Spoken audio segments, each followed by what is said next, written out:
रहीम लाखों दरूद व सलाम हज़रत मोहम्मद मुस्तफ़ा सल्लल्लाहु अलैहि वसल्लम और उनकी अहले बैत अतहार पर।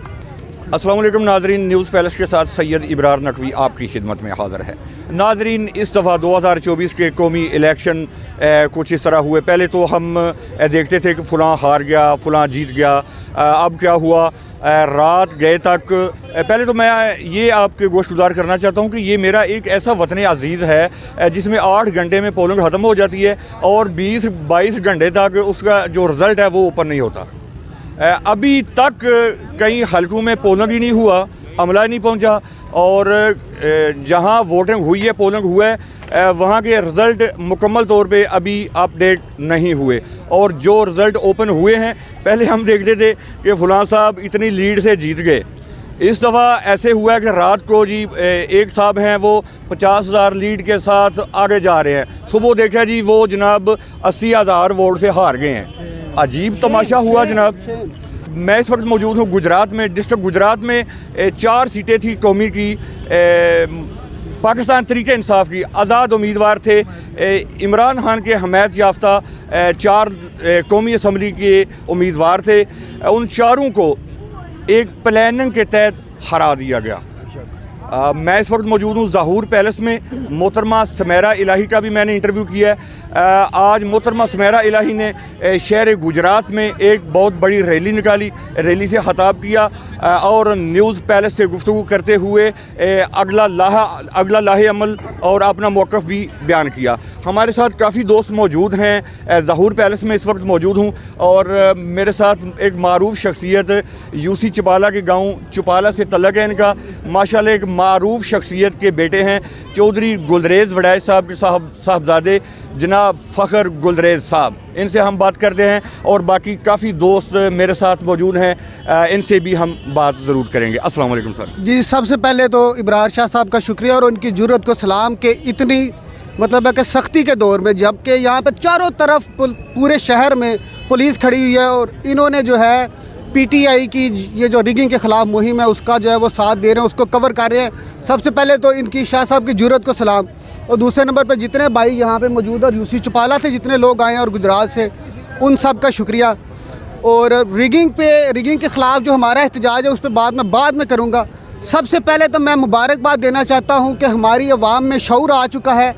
और जो इमरान खान का एक स्लोगन था, इय्या का नाबुदु व इय्या का नस्ताईन, यानी ए खुदा हम सिर्फ़ तेरी इबादत करते हैं और सिर्फ तेरे ही आगे झुकेंगे।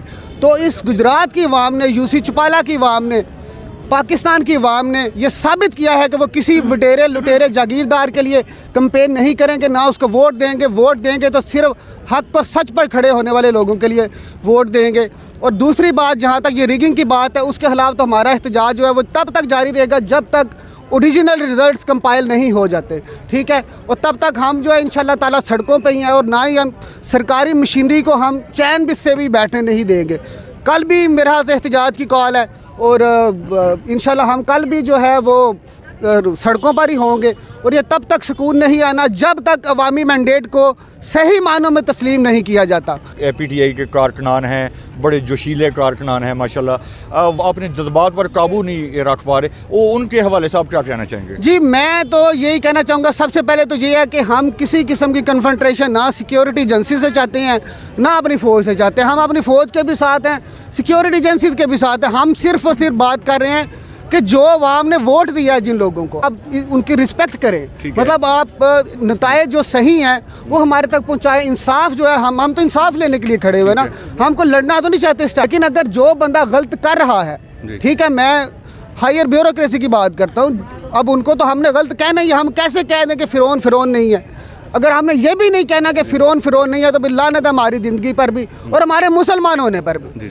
तो मैं और ये अवाम को मैं फ़िलहाल यही कहता हूँ, जितने भी लोग हैं, आप आखिरी हद तक पुरअमन रहें, ठीक है, और अपने जज्बात पर जो है वो काबू रखें, कुछ देर वेट करें। और बाकी देखें, हमारे बहुत चीज़ें होती हैं वो लीडर्स के कंट्रोल में भी नहीं रहती। जब अवामी जज्बात इतने ज़्यादा बढ़ जाए, जब नाइंसाफ़ी जुल्म इतनी ज़्यादा बढ़ जाए, तो लीडर्स की भी बात कोई नहीं सुनता, ठीक है। वो फिर लोग इनकलाब की तरफ, खून रेज़ी की तरफ चले जाते हैं और वो चीज़ें फिर किसी के कंट्रोल में नहीं रहती। वो ना मेरे कंट्रोल में रहेंगी, ना वो साफ़ियों के कंट्रोल में रहेगी, ना वकला के कंट्रोल में रहेंगी। तो मेरा ये है कि बहरहाल इंसाफ जो है जल्द अज जल्द फराहम किया जाए, नहीं तो फिर मुल्क में इंतशार ही रहेगा। मेरा तो ये तज़िया है जी। हम यही कहेंगे कि जब तक ये हमें इंसाफ नहीं मिलता हम सड़कों पर रहेंगे, एहतजाज करेंगे, पुरअमन एहतजाज करेंगे। जो क़ियादत का हुक्म होगा, जो क़ियादत का हुक्म होगा उसके मुताबिक हम चल रहे हैं। जब से ये इलेक्शन हुए हैं उस दिन से लेकर आज तक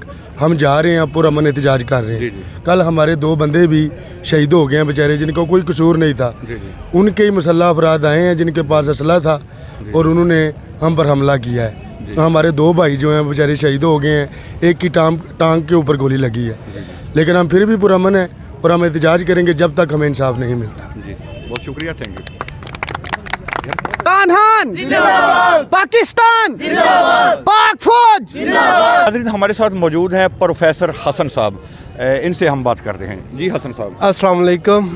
मैं NA 63 UC कसोकी से हूँ, एज अ PTI जो भी कह लें कि नुमाइंदा।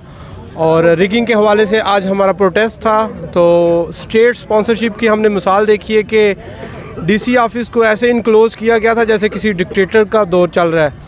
मतलब कि हर तरफ से उसे चारों तरफ से बंद किया गया था और एक पुरअमन प्रोटेस्ट, हमें खौफ आ रहा था। हर तरफ पुलिस और जितनी भी सिक्योरिटी एजेंसीज़ हैं उनको ऐसे मतलब कि हायर किया गया था कि जैसे लोगों ने बहुत ही कोई बुरा काम कर दिया है। तो अपने हक़ के लिए आवाज़ उठाने के लिए हम सारे इकट्ठे भाई हुए हैं UC कसोकी से।